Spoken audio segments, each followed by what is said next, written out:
I scanned the area to her left, though I didn't see anything. I looked back to her face. She was smiling brightly.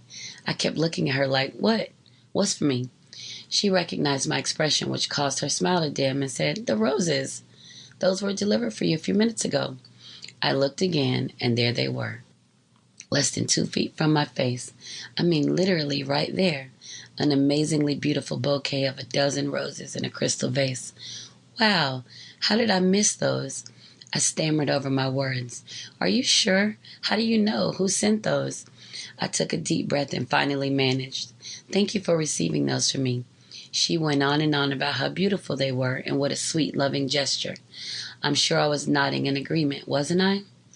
At some point, she noticed that I must have lacked the appropriate amount of enthusiasm for someone who had just received a beautiful bouquet of roses delivered on Valentine's Day. Mrs. A looked into my eyes and said, did you really think those weren't for you?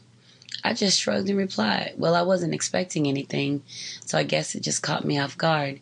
She continued in her matter-of-fact manner, well, everyone else knew they were for you as soon as they came in the office. I managed an, oh? She went on, yes, as soon as they saw them, they all said, oh, those are for Joy. I smiled.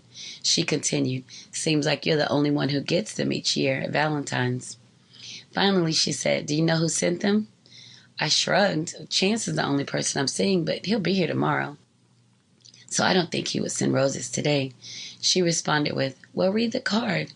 I quickly understood that I would have to read the card right here, right now. So I forced a smile and reached up to remove the envelope from the flower pick. As I removed the card, I reprimanded myself for being such a bitch last night and not even wishing Chance a happy Valentine's Day this morning.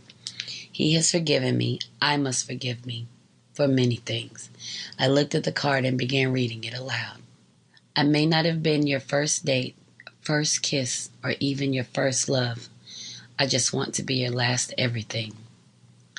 Wow, his name wasn't even on the card, but I knew that it was him.